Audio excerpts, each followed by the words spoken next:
right, diners. We are back at the Iditarod at the Caltag rest area.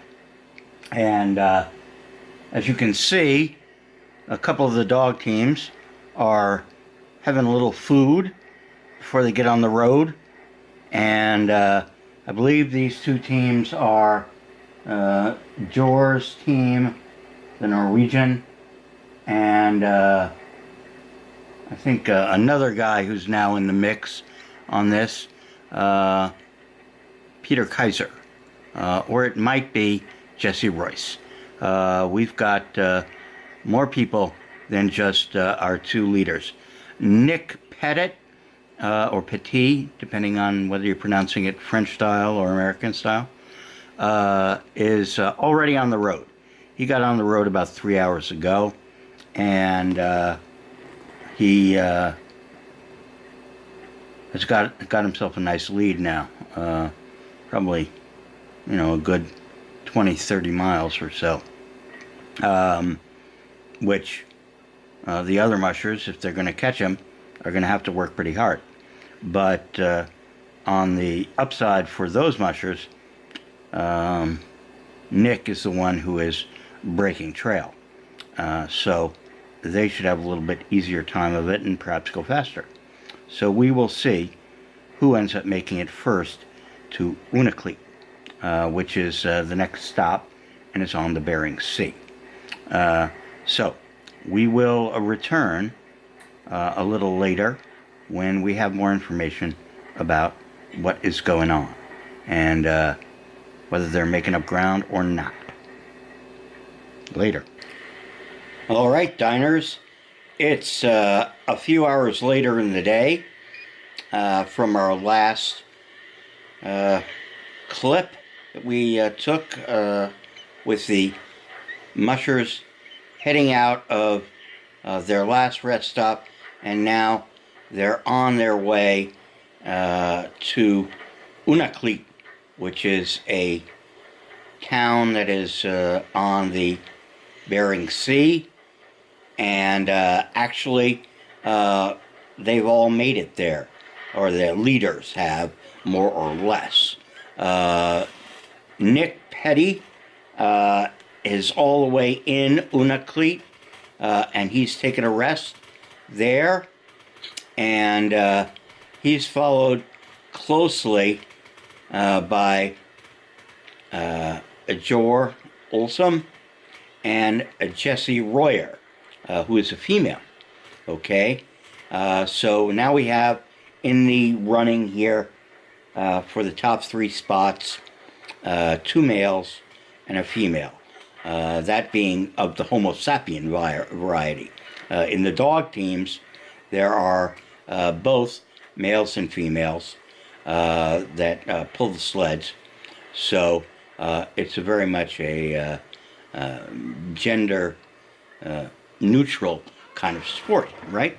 Just for the dogs and for the people that are guiding them. Anyway, the scene you see behind me is the scene in Unakleet, and out there in the distance is the Bering Sea.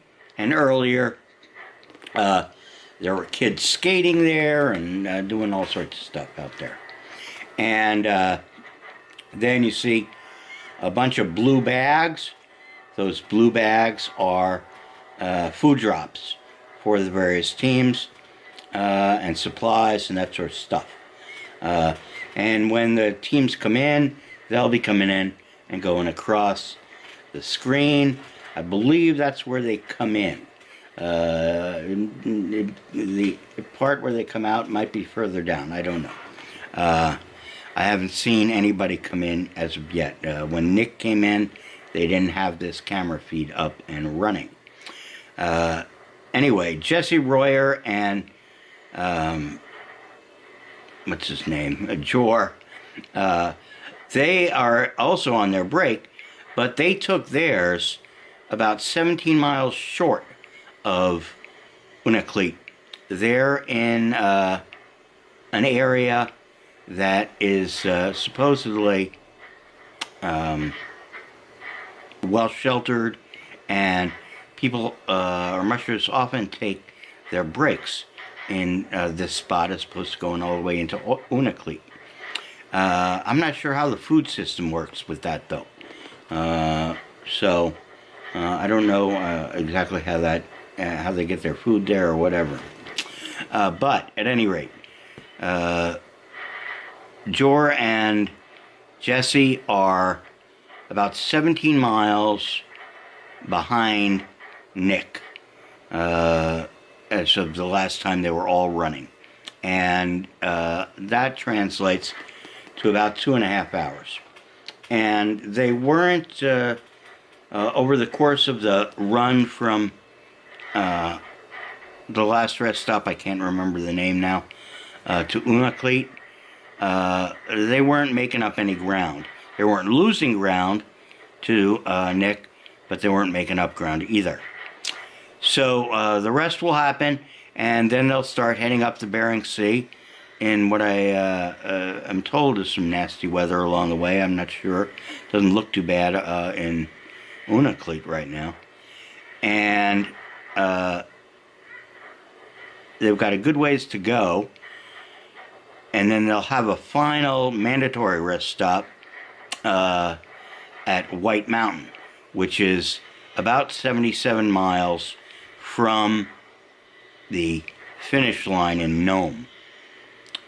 And we'll probably have a good idea of who's going to win, or well, it looks more and more like Nic is going to win, but anything's possible, of course. And then they make their final run into Nome with their dogs as fresh as possible, and who knows, maybe they will be able to catch Nic before White Mountain and make a real race of it at the end. That would be quite spectacular. All right, we'll get back with more from the Iditarod a little bit later, and that's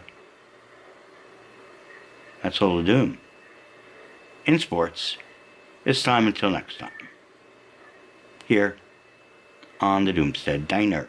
And don't forget, join us inside the diner on the forum to really get the full flavor of the diner and have a chance to express your own ideas about collapse.